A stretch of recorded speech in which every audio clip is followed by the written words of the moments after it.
합니다. 오늘 저희들 에베소서 말씀 이제 막바지입니다. 이제 거의 막바지죠. 오늘은 지난번에 이어서 계속해서 아버지들을 향한 오늘 하나님의 말씀에 귀를 기울이고자 합니다. 에베소서 6장 4절에 있는 말씀 저희들 한 목소리로 다 함께 읽기 원하는데요. 에베소서 6장 4절에 있는 말씀 저희들 한 목소리로 함께 읽겠습니다. 시작. 또 너희 아버지들아 너희 자녀들을 노엽게 하지 말고 오직 주의 교육과 훈계로 양육하라. 아멘. 다 함께 기도하시겠습니다. 하나님 아버지 감사합니다. 이 시간에 참으로 귀한 예배에 우리를 불러 모아주시고 참으로 찬양과 기도와 또 드림을 통해서 그리고 다시 한번 하나님의 선포되는 말씀을 통해서 귀 있는 자가 되어 듣고 또 마음에 새기며 또 저희를 믿음으로 순종함으로 하나님의 놀라운 은혜가 하나님의 축복의 말씀이 우리의 삶의 능력이 되어 나타나도록 오 아버지 도와주시옵소서. 이어지는 하나님의 말씀을 통하여 다시 한번 하나님께서 경건한 참 믿음의 아버지들을 통하여 참으로 귀한 가정을 세워주시고 또 그런 놀라운 열매가 우리 안에 넘쳐나도록 오 아버지 도와주시옵소서. 감사드리고 예수님의 이름으로 기도드렸습니다. 아멘. 한 인간이라는 사람이 이 세상에 태어나서 참으로 그 인생이 행복하다라고 말할 수 있고 행복한 사람이 되기 위해서는 누군가는 말하기를 다음에 4가지를 잘 만나야 된다고 합니다. 물론 전제적으로 우리가 주님을 만나야 하지만 우리의 세상의 관계 속에서 첫 번째 부모, 둘째는 배우자, 그리고 자녀, 넷째는 좋은 목회자라고 하죠. 인간의 행복은 어떤 물질이나 지위에 있는 것이 아니고 필연적인 관계 속에서 맺어진 사람들을 사랑함으로써 얻어지는 것입니다. 다시요. 우리가 필연적으로 맺고 있는 360도로 위아래로 여러분 옆으로 우리가 이곳저곳에서 맺고 있는 그런 관계들 속에서 맺어진 그 관계 속에서 우리가 사랑함으로써 우리가 행복하게 되는 것입니다. 그 중에 오늘은 부모와 자녀의 관계인데 하나님께서는 어린 아이가 부모를 통하여 교육과 양육의 책임을 다하길 원하셨다는 것입니다. 그 중에서도 그 양육의 책임을 자녀의 양육에 대한 책임을 부모 중에서도 특별히 누구에게 말하고 있냐면 아버지에게 맡겨주셨음을 잊지 말아야 할 것입니다. OECD가 발표한 2015년 삶의 질 보고서에 따르면 우리나라 아빠와 아이의 교감 시간은 언젠가도 말씀드렸죠. 하루 동안의 교감, 같이 얘기를 나누고 교감하는 그 평균 시간이 6분이라고 합니다. 24시간 중에 6분입니다. 가족은 있지만 많은 경우에 아버지의 자리가 없지요. 얼마나 놀라운 비극입니까? 심리학자 프로이드는 내가 어린 시절 가장 원했던 것은 아버지의 보호막이었다라고 말하기도 했습니다. 돈 버는 기계는 있지만 아버지는 없는, 아버지를 아버지로 여기지 않는 자녀의 책임보다 아버지가 필요한 자녀에게 아버지가 되어주지 않는 아버지의 중요한 역할과 아버지의 중요한 책임을 다하지 않는 그 책임이 더 크다라는 것이죠. 그 필요성이 더 절실해졌다는 것입니다. 아버지는 그들의 자녀에게 어떤 사회적인 지위나 어떤 하는 일이나 업적으로 기억되는 것이 아닙니다. 내 아버지가 어느 기업의 사장이든 아니면 얼마나 많은 돈을 벌든 그것으로 기억되지 않는다는 것이지요. 세상에서 잃은 것 하나 없는 그런 아버지라 할지라도 그런 아버지도 그의 자녀에게는 존경의 대상이 될 수 있고 모든 명예와 부를 지닌 아버지도 그의 자녀에게 혈연 이상의 의미를 주지 않는 못하는 경우가 많이 있다라는 것입니다. 아버지로서 성경은 자녀의 양육을 책임지고 그 역할을 담당할 때 크게 하지 말아야 할 것과 또 해야 될 것 두 가지로 말씀하고 있는데, 첫 번째로 바로 아버지에게 말하기를 자녀들을 노엽게 하지 말라라고 말하고 있습니다. 자녀들을 노엽게 하지 말라는 것이죠. 또 너희 아버지들아 너희 자녀들을 노엽게 하지 말고, 사도 바울은 먼저 아버지로서 하지 말아야 할 것을 말하고 있는데, 이는 우리 아버지들이 쉽게 자녀들을 화나게 하거나 분노하게 만든다는 것이죠. 이때 이 화나게 한다는, 이 노엽게 한다는 말은 계속해서 찌르고, 그렇죠, 찌른데 또 찌르고 과대하고 불합리한 요구들을 하는 것입니다. 자녀가 화를 내고 노엽게 하는 것에 대해서 어디서 감히라고 반응하는 것이 아니라, 왜 자신의 자녀가 노엽게 되고 분노하게 되고 화가 나는지를 한 번이라도 되짚어보고 생각하며 참으로 자녀들을 노엽게 하지 않는 그 일에 대하여 스스로 생각해 보아야 하는 시간이 필요하다는 것이죠. 자녀가 노여워하는 것은 아버지가 화를 내고 분노하기 때문입니다. 더군다나 자녀들에 대한 관심도 사랑도 없으면서 항상 아버지들이 어떤 옳고 그름 또는 어떤 규칙적인 룰만 이야기하는 것이죠. 그래서 복종해야 돼, 순종해야 돼, 공경해야 돼, 공부해야 돼, 이렇게 해야 돼, 저렇게 해야 돼. 전혀 관계를 개선하거나 그 관계, 아버지와 자녀의 관계를 더 낮게 개선하거나 개발하려 하지 않고, 돌봄에 상관없이 다른 사람에게 어떻게 보여줄지만 생각하는 것이지요.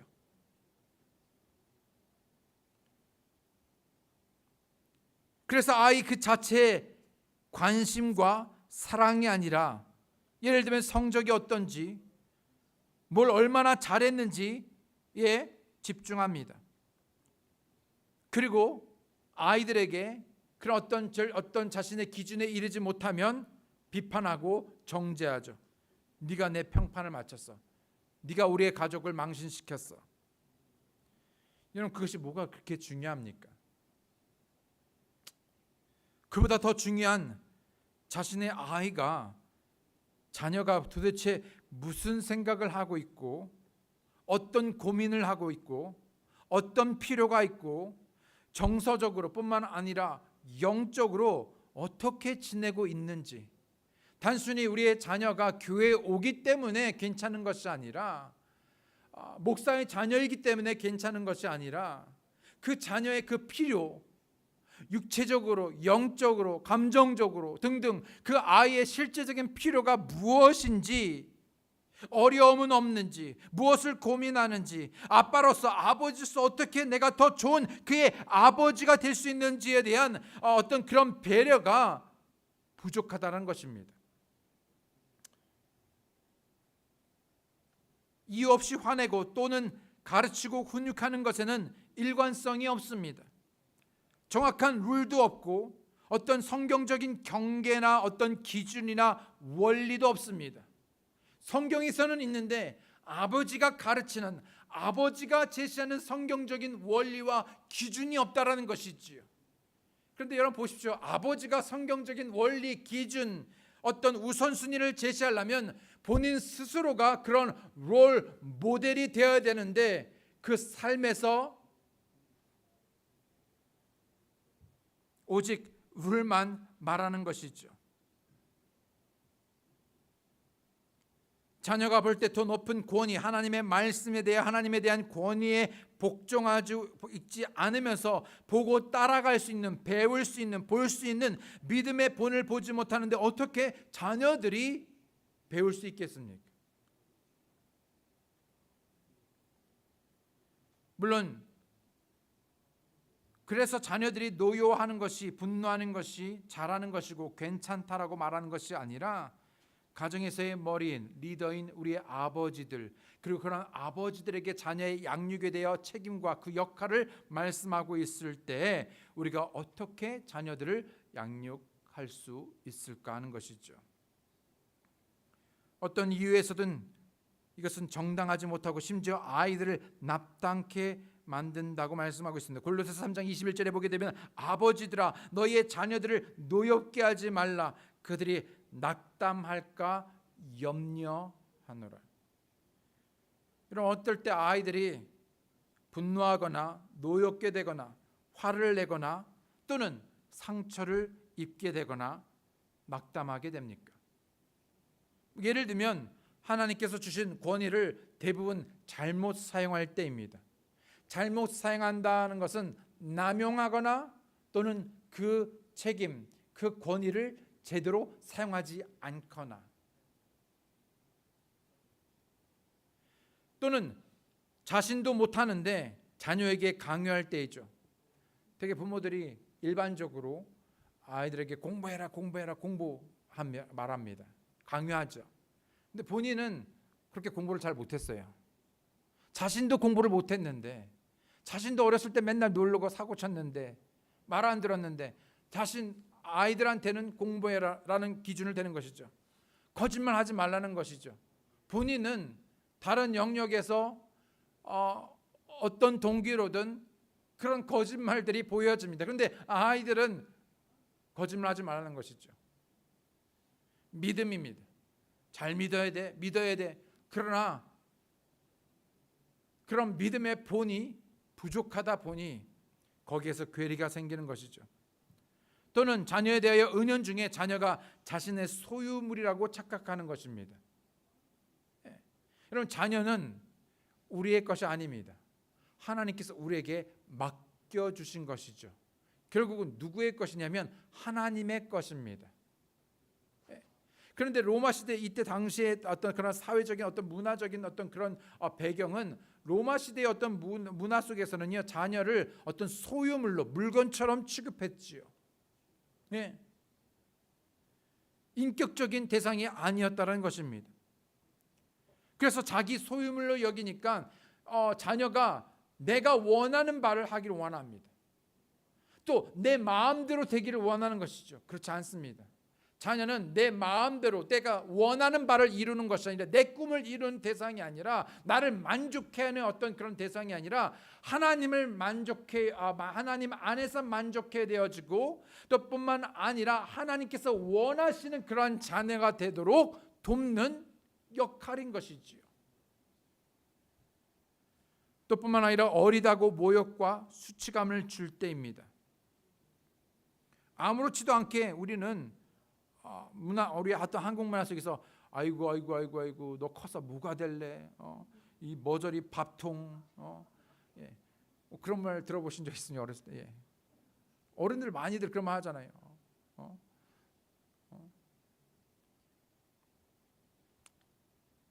또 칭찬하지 않고 잘못된 것만 지적할 때입니다. 칭찬하지 않고 잘못된 것만 지적할 때.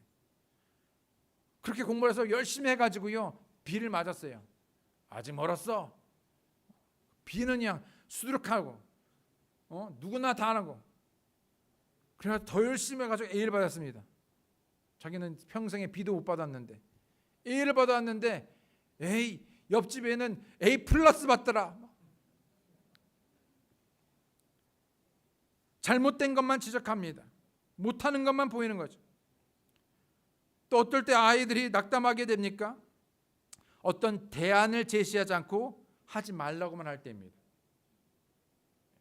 왜 하지 말아야 되는지, 또 하지 않음으로 대체될 수 있는 것들을 제시해야 되는데 제시를 못합니다.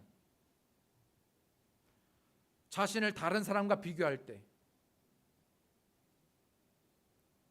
믿어주지 않을 때, 어떤 감정적인 언어나 어떤 폭력을 행사할 때, 또는 부모가 서로 싸우며 부부싸움하는 모습들을 보며 자랄 때, 자신의 의견이 받아들여지지 않을 때, 차별을 당할 때, 편애하는 모습을 볼 때 자녀들이 노엽게 되고 상처를 입으며 낙담하게 됩니다.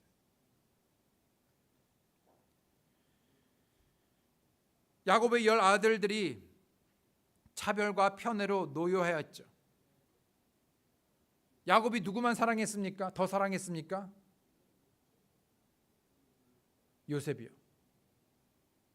그래서 사랑받지 못하는, 편애, 차별을 당하는 다른 형들이 요셉을 미워했습니다. 얼마나 미워했냐면요, 평안히 말을 못할 정도로 미워했습니다. 그런데 그 편애의 그 결과, 그 비극이 요셉에게뿐만 아니라 형들에게뿐만 아니라 아버지 자신에게도 왔다는 것이죠.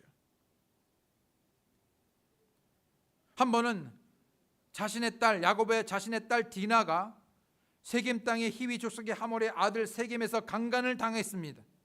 그래서 그 오빠가 그 사실을 알게 되고 분노하지요. 여러분, 내 동생이, 여동생이 누군가에게요 악한 일을 당했습니다. 강간을 당했습니다. 그래서 그 시몬과 레이가 도시 남자들을 모두 말살하였을 때, 물론 여러분 그런 분노로 행한 것은 잘못된 것이지요. 그런데 그 화로 인하여서 정말 그 도시 사람들 모두 말살하였을 때 아버지 야곱도 화가 납니다. 그런데 아버지 야곱이 화를 낸 이유가 자신의 딸이 어떤 악한 일을 당해서, 어떤 강간을 당해서가 아니라 자신의 아들들이 잔인한 복수 때문에, 그래서 그걸로 인해서 혹시라도 자신이 화를 당할까 봐 화를 냈습니다.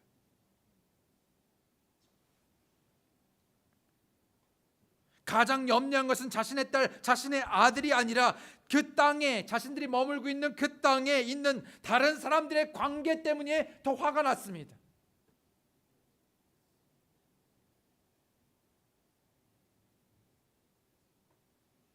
자신의 아들 르우벤이 자신의 배다른 형제의 어머니인 비라와 통간했음에도 불구하고 아버지 야곱이 아무 말도 아무 행동도 하지 않지요.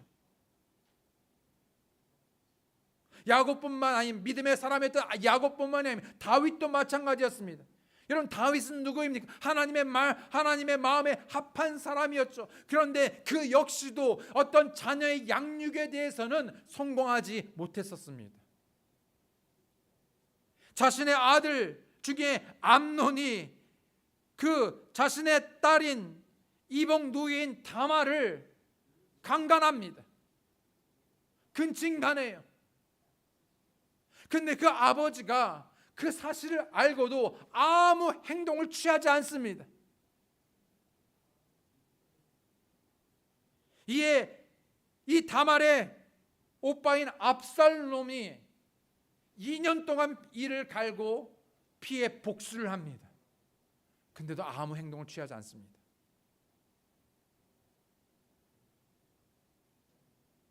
물론 가슴이 아프죠.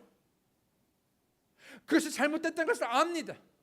그러나 한 발자국 더 나아가서 아버지가 아버지의 자리에서 아버지의 역할을, 아버지의 책임을, 그 자녀를, 그 자녀의 필요를 채웠어야 하는데 아버지가 묵묵부답합니다.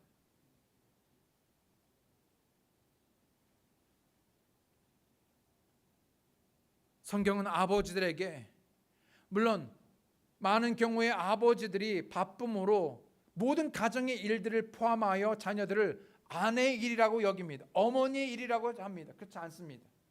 물론 역할에 따라서 아내가 어머니로서 아이들을 양육하고 돕는 일이지만 그 일은 어머니, 아내의 일이 아니라 부모의 일이고, 부모의 일이 같이 자녀를 양육함에 있어서 그 책임을, 그 역할에 대한 책임을 누구에게 맡겨주셨냐면 누구요? 아버지들입니다. 여러분, 회사에서 어떤 일이, 큰 문제가 터지잖아요. 그럼 말단이 뭔가 잘못하면 누가 옷을 벗습니까? 여러분, 군대에서 여러분 병사가 잘못하면요, 누가 옷을 벗습니까? 윗선입니다. 왜요? 그 모든 것을 총괄하고 책임이 있는 자가 장교이기 때문이죠. CEO이기 때문에 그렇습니다.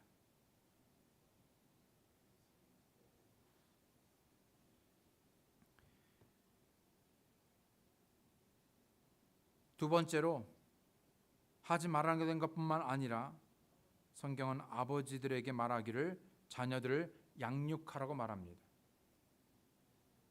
양육하라고 말하죠. 또 너희 아버지들은 오직 주의 교육과 훈계로 양육하라. 한국말로는 주의 교육과 훈계로 양육하라 말하지만 성경에서는 훈계로, 그렇죠, 주의 훈계와 양육을 말하고 있습니다. 그런데 이 훈계 그렇죠? 뿐만 아니라 nurture 하는 것, 즉 양육하는 것이 모두 이 양육의 아이들을 교육하는 양육에 포함되어 있기 때문에 번역을 주의 교육과 뭐라고요? 훈계로 양육하라 이렇게 말하고 있습니다. 다시 말씀드리지만 자녀의 양육은 어머니도 관여하고 어머니도 하지만 아버지의 몫이자 책임이라는 것이죠. 그래서 성경은 특별히 아버지들에게 말합니다. 양육이라는 뜻을 보게 되면 먹이고 돌본다라는 뜻이죠.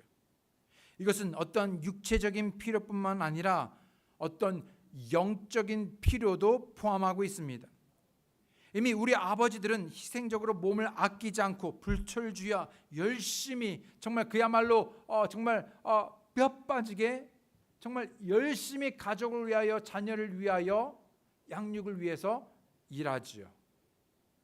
그것만으로 우리는 감사하고 칭찬하고 존경해야 할 것입니다. 그러나 그것이 다가 아니라 내가 그렇게 했기 때문에 다라고 여기는 것이 아니라 그것은 하나의 부분일 뿐 영적인 필요를 보고 그 필요가 있었을 때 그 필요에 응답하고 그 필요를 공급하는 책임이 아버지에게 있다는 것이죠. 욥은 아버지로서의 좋은 본을 제시하고 있습니다. 욥기 1장 4절 5절에 보게 되면 그의 아들들이 저마다 자기 날이 되면 가서 자기들의 집에서 잔치를 베풀고 또 사람들을 보내어 자기들의 새 누이도 불러 그들과 함께 먹고 마시더라. 그들의 잔칫날이 지나가면 욥이 사람을 보내어 그들을 거룩히 구별하고, 그러니까는 일상적으로 말하면요, 그냥 자녀들이 그냥 세상을 살아가면서 그냥 이런 일 저런 일 그리고 놀고 뭐 여러 가지 파티하고 하는 것입니다. 그런데 그 아이들이 당시에 이 욥의 그 가정에 보게 되면요, 잘 살았습니다. 그렇죠? 부자였습니다. 그러니까 어떤 것들을 누리고 어떤 일을 하고 어떤 그런 요구들이 하나도 부족함이 없이 모두 잘 누리고 잘 살았을 것입니다. 그래서 내가 어떤 육체적인 필요를 채워줬기 때문에 아버지로서 역할을 다한 것이라고 여긴 것이 아니라 이 욥은 자녀들이 그저 세상에서 잘 먹고 잘 사고 그 이상으로 무엇에 관심을 두고 있었냐면 이 아이들이 하나님 앞에 거룩한 구별된 삶을 살고 있는가, 믿음의 삶을 살고 있는가, 영적인 상태는 어떠한가, 혹 자녀들의 삶에서 이 아이들에게 보이지는 않지만 혹시라도 이 아이들의 그 마음이 딱딱하거나 하나님께 대하여 딱딱하거나 어떤 죄가 있지는 않는지 그 모든 영적인 필요를 자세히 면밀히 살피고 관심을 두었습니다. 보십시오. 잔칫날이 지나가면 욥이 사람을 보내요. 뭘 했습니까? 그들을 거룩히 구별하고 또 아침 일찍 일어나서 그들 모두의 수대로 아들만이 아니라 딸만이 아니라 정말 야곱처럼 특정한 편애한 요셉 한 사람이 아니라 모두의 수대로 번제 헌물을 드렸으니 이는 욥이 말하기를 혹시 내 아들들이 죄를 짓고 마음속에서 하나님을 저주하였을까 하노라 하였기 때문이더라. 욥이 뭐라고요? 계속해서 이같이 행하였더라. 욥이요, 어쩌다 한 번씩 그러는 것이 아니라 모든 그 관심이 매일같이 계속해서 무엇을요? 자녀의 양육을 힘썼습니다. 아버지로서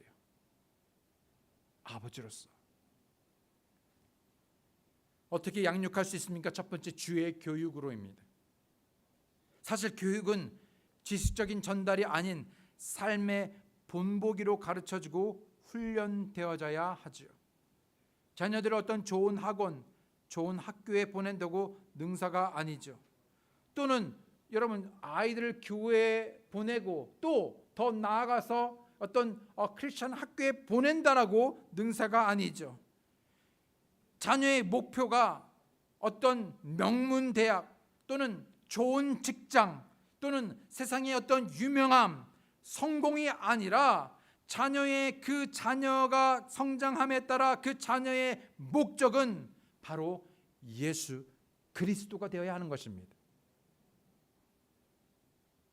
내가 바라보고 고정하여 목적을 이루어 가듯이 내 자녀들도 여호수아처럼 나뿐만 아니라 나와 내 가족 모두 내 가정이 함께 주를 섬기고 예배할 것이다 라고 작정했듯이 그 자녀의 목적이 무엇이 되어야 되냐면 더 좋은 점수가 아니라 예수 그리스도가 되게 하는 것이지요. 진짜 좋은 참된 그리스도인이 되게 하는 것입니다.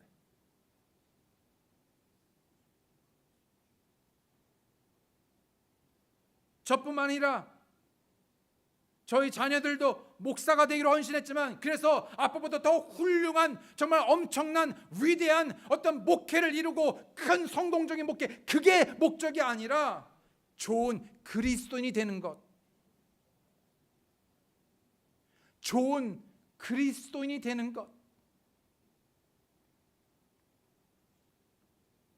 세상에서 삶을 어떻게 하면 잘 살까? 어떻게 하면 편하게 살까? 어떻게 하면 정말 돈 걱정 없이 잘 살 수 있을까? 그래서 그것을 준비시키는 것보다 더 중요한 영원한 삶을 위해서 준비시켜야 되는 것이죠. 때문에 아버지가 자녀들의 영적인 필요를 보고 주의 교육, 다른 교육도 중요하지만 필요 없다가 아니라 중요하죠. 중요합니다. 그런데 다른 교육뿐만 아니라 주의 교육이요.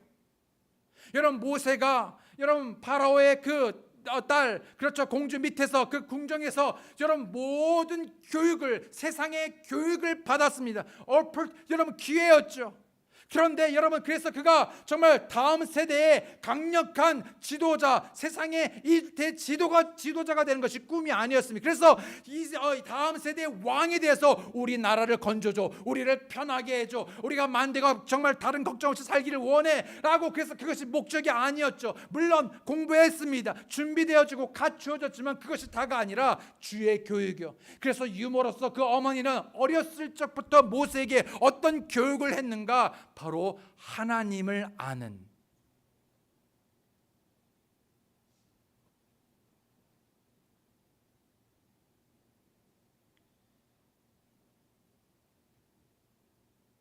아버지들이 자녀의 영적 필요를 보고 주의시켜 교육하기에 힘써야 하므로, 여러분 어떻게 자녀들을 주의 교육으로 양육할 수 있습니까? 함께 하나님의 말씀을 나누고 함께 기도하며 함께 그 길을 가는 것이죠.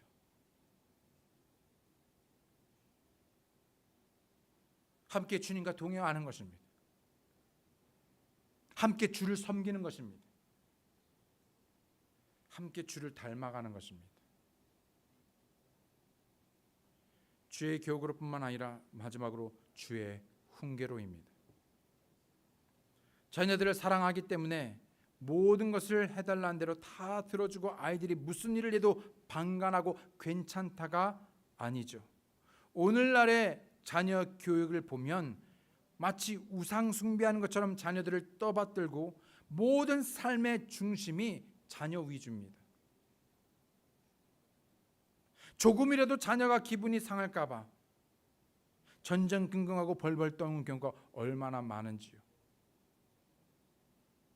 모든 삶의 우선순위가요, 자녀입니다. 거기다 다 쏟아붓는 것이죠. 한번 생각해 보십시오. 내가 지금 열심히 사는 그 이유가 그냥 모든 목적이 그냥 자녀 그 자체입니다.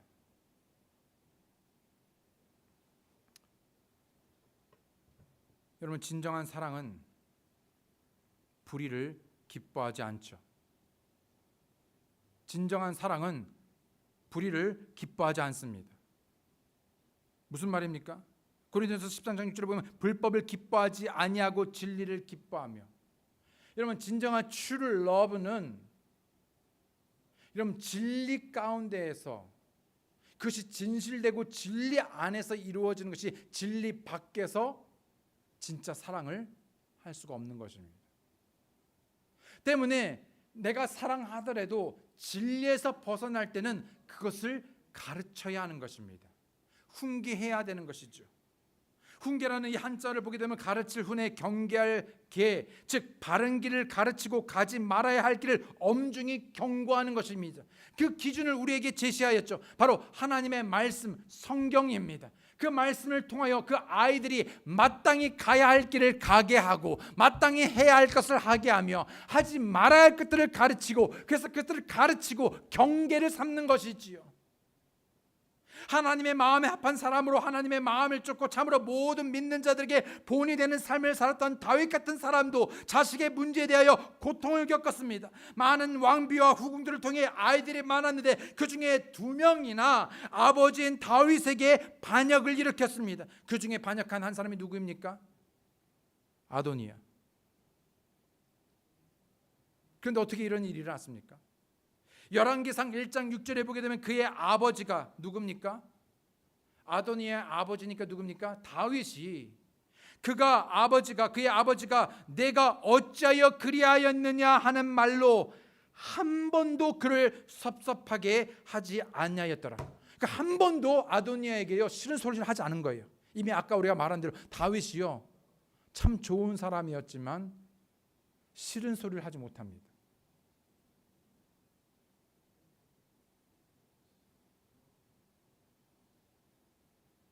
잠언 19장 25절에 비웃는 자를 때리라. 그리하면 단순한 자가 주의하리라. 명철이 있는 자를 책망하라. 그리하면 그가 지식을 깨달으리라. 잠언에서 진정으로 자식을 위하는 아버지는 지혜의 말로 견책하고 책망하라고 말씀하고 있지만 다윗은 그렇게 하지 않았습니다. 못했죠. 그로 인한 인생의 쓰디쓴 결과 열매를 맛봐야 했습니다. 대제사장 엘리도 그리하였죠. 사무엘상 2장 12절로 29절에 보게 되면 이제 엘리의 아들들은 벨리알의 아들들이더라.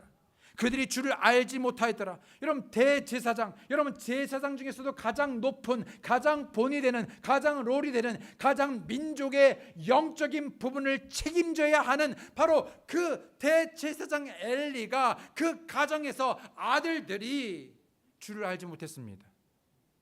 주를 두려워하지 않았습니다. 너희가 어찌하여 내가 내 초소에서 명령한 내 희생물과 내 헌물을 발로 차며 내 아들들을 나보다 더 존중히 여겨. 왜? 문제가 뭐였습니까? 하나님을 두려워하기보다 누구를 더 두려워했는가? 하나님을 존귀하게 여기기보다 누구를 더 존귀하게 여겼는가? 바로 아들들입니다.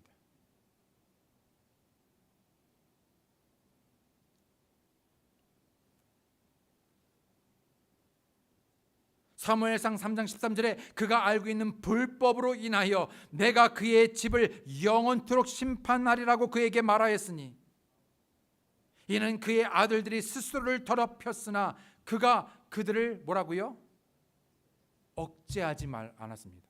하지 말라고 하지 않았습니다. 못하게 하지 않았습니다. 그런데 문제는 뭐냐면요, 뭐라고요? 그가 알고 있는 불법으로. 몰랐습니까? 몰라서 그렇게 교육해서 아니요. 엘리 대제사장 누구보다도 하나님의 말씀을 잘 알았죠. 어떻게 해야 되는지를 알았습니다. 들었습니다. 배웠습니다. 그런데 정작 무엇이냐면 그 아는 하나님의 말씀대로 아이들을 진짜 사랑한다면, 진짜 아이들을 사랑한다면 그 아이들을 성경적인 지침과 말씀으로 가르치고 경계하고 훈계하고 책망하고 때로는 억제해야 했음에도 불구하고 방치했던 것이죠.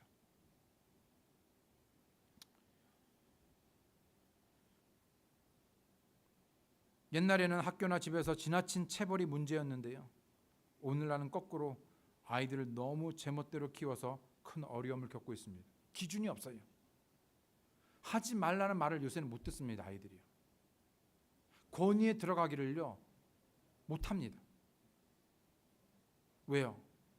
훈계하지 않았기 때문이죠. 훈련의 가장 중요한 요소는 일관성입니다. 그리고 기준이죠. 아이들을 보호할 수 있는 경계가 있어야 됩니다. 종종 여러분 어떤 높은 험준산 영이라고 그러나요?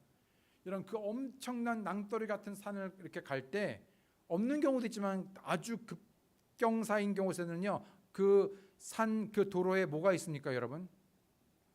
가드 레일이 있죠. 그게 뭡니까? 혹시라도 떨어질까봐 그 길을서 절벽으로 떨어지지 않게 보호하는 레일입니다. 경계죠. 수많은 도처에 위험이 도사하고 있는데 이 경계를 지어주지 않는 것입니다. 괜찮아. 오케이. 그래도 괜찮아. 그러니까 그 경계가 무너졌습니다. 자기 나름대로 믿습니다.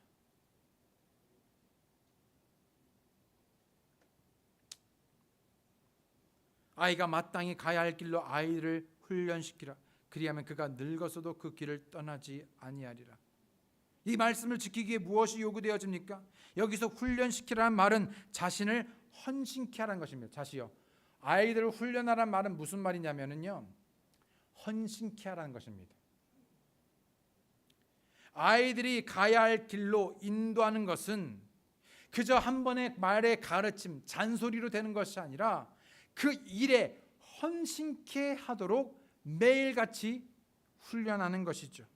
계속해서 그 인생의 코스에서 이탈하지 않도록, 그 경계를 넘어서지 않도록, 위험에 처하지 않도록 도와주는 것이죠. 이러한 훈계는 하루아침에 이루어지지 않는 것입니다. 그럼에도 하나님을 닮은 아버지는 반드시 그 사랑하는 자녀를 훈계해야 합니다. 감정에 복받쳐서 하는 것이 아니라, 자기 마음에 안 들어서 하는 것이 아니라, 주의 말씀을 따라 분명하고 공평한 기준을 가지고 자녀들을 올바로 세우기 위하여 마땅히 가야 할 길을 가도록 해야 하기 위해서 훈계해야 하는 것입니다. 잠언 13장 24절에 보게 되면 회초리를 아끼는 자는 자기 아들을 미워하거니와 그를 사랑하는 자는 어릴 때 그를 징계하느니라. 이 어릴 때 징계한다 했을 때 이 어릴 때, 어릴 적, 이 말은 바로 곧바로 정시에 늦지 않는 정확한 타이밍이라는, 여러분 모든 것이 타이밍이 있습니다. 여러분 매 회초리도요, 여러분 타이밍이 있어요. 타이밍, 정확한 적절한 때요. 아이들을 징계로 가르칠 때 미루는 것이 아니라 어린 나이에 아직 부모의 가르침과 훈계가 먹힐 때, 아직 부모의 회초리가 영향을 미칠 때 해야 하는 것입니다.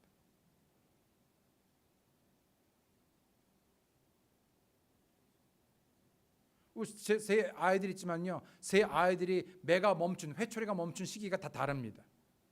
혜린이는 국민학교 갈 때부터 멈췄습니다. 여자니까. 그 전까지만. 티미는 뭐만 하면은 미리 막 다 난리가 나고 잘못했다 그러니까는 많이 안 맞고, 한 국민학교 때 좀 넘어선가 몇 번 저기 하고, 그렇게 저기 뭐 서로는 자기들 제일 많이 맞았다고 그러지만은, 다비는 뭐 가장 최근 몇 년 전까지는 해도 제일 많이 맞았습니다. 그래서 제일 똑바로 해요, 저렇게 많이 맞아서. 근데 때가 다 달라요. 정도도 달라요. 근데 여러분 회초리의 가장 중요한 것이 뭔지 아십니까? 여러분 신뢰입니다. 사랑입니다. 이 아이가 이 매를 허락하는가, 이해하는가, 그 아버지가 그럼에도 불구하고 나를 아프게 하는 이 매를 드는 이유가 나를 사랑하기 때문인가, 그게 확신 그리고 동의가 되지 않으면요, 하지 말아야 됩니다. 한 번도 이 동의, 사전 동의가 없이, 이 신뢰가 없이, 사랑의 동기가 없이는 한 번도 제가 매를 든 적이 없습니다. 그 매가 아파도.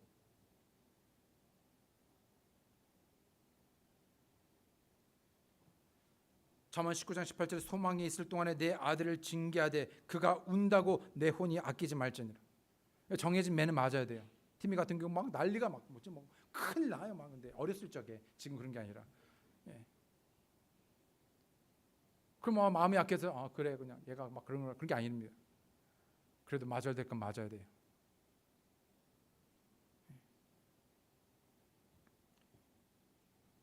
자녀들을 올바로 잡는 것, 그냥 막 잡아대는 것이 아니라 올바로 잡는 것, 항상 쉬운 것이 아닙니다. 그럼에도 이러한 훈계와 바로 바로 잡음이 성경적인 방법 안에서 사랑의 동기로 이루어진다면 부모인 우리가 얼마나 자신들을 사랑하는지를 아이들이 알게 되는 것입니다. 중요한 건요, 회초리, 매, 징계, 책망 이게 아닙니다. 진짜 중요한 건 뭐냐면요, 아이들을 사랑함으로. 그런데 여러분, 진짜 true love는 뭐라고요? 진리 안에서. 그 아이들이 진리 안에 거하고 진리대로 올바로 걷는 모습을 보게 하기 위해서입니다. 그냥 무조건 잘해준다고, 혼내지 않는다고 다가 아니에요.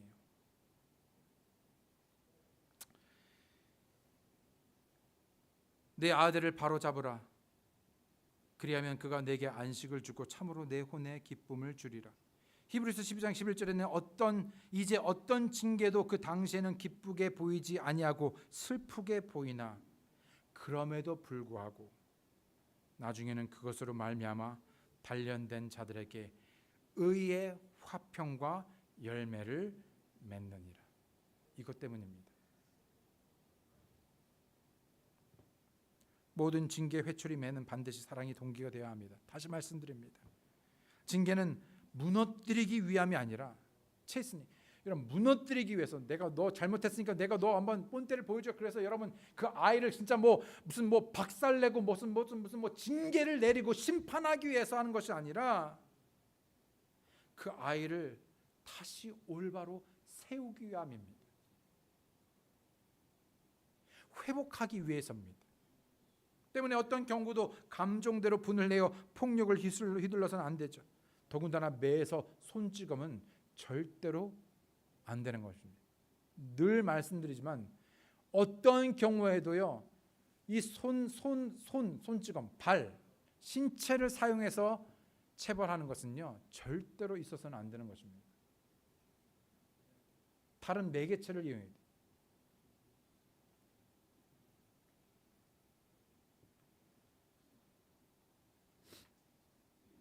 절대 성경에서도 가르치는 바도 하나님께서 말씀하시는 바도 아니죠. 매 이유가 분명해야 합니다. 이해되고 동의되어야 합니다.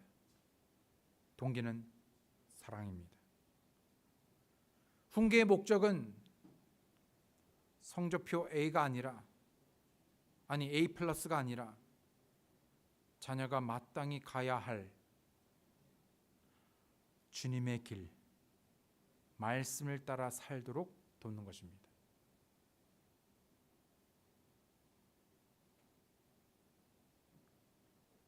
아버지 되시는 형제 여러분, 어떤 경우에도 자녀들을 노엽게 하지 마십시오. 말씀의 권위 아래 자신을 두시고 권위를 부리거나 남용하는 것이 아니라 섬기고 세우는 일에 사용하시기 바랍니다. 저도 부족합니다. 저도 잘못합니다. 그때는 저도 잘못을 용서를 구하죠. 그러나 저뿐만 아니라 우리 아버지들이 먼저 경건한 아버지로서 하나님을 따르는 자가 되어서 우리의 가정과 자녀들이 함께 주를 따르고 섬기는, 마땅히 가야 한 옳은 길로 가도록 여러분 교육하시고 양육하시는 우리 아버지들 되기 원합니다. 이미 몇 번에 걸쳐 이미 유사한 말씀을 우리는 들었습니다. 그러나 이미 아는 얘기로서가 아니라 저부터 다시 한번 이 말씀을 통하여 우리의 자녀에 대한 교육에 대하여 다시 한번 재정리를 하고, 그리고 그런 아버지로서 본을 보이는 여러분과 제가 되기 원합니다. 함께 기도하시겠습니다. 이 시간에 저희를 다 함께 머리 숙여 기도하실 때 하나님께서 그럼에도 불구하고 특별히 우리 아버지들에게 막중한 책임과 그 역할로 자녀들의 양육함에 있어서 아이들을 노엽게 하거나 또 낙심케 하지 말고 오직 주의 교육과 훈계로 양육하라 하였을 때 무엇보다도 우리의 자녀들이 마땅히 가야 할 주의 길, 말씀의 길, 그 목적이 예수 그리스도가 되도록 우리 자신이 먼저 그렇게 헌신되어지고 그런 길을 제시하고 본을 나타내며 함께 우리의 가정이 예수 그리스도를 높이고 세우는 그런 우리가 되기 원합니다. 혹시 여러분 아버지들 가운데에서 다시 한번 우리가 늘 듣고 또 헌신했던 바이지만 다시 오늘 말씀을 듣고 목사님 다시 한번 하나님의 말씀을 통하여 스스로를 돌아보며 이와 같이 하나님의 말씀에 따라 자녀들을 양육함에 주님의 지혜가 필요합니다. 도움이 필요합니다. 목사님 위해서 기도해 주십시오. 제가 그런 아버지가 되도록 그렇게 헌신하겠습니다. 그런 계시다면 아버지 계시다면 잠깐 손을 갖다가 내주시기 바랍니다. 아멘. 이 시간에 잠시 각자 기도하시겠습니다.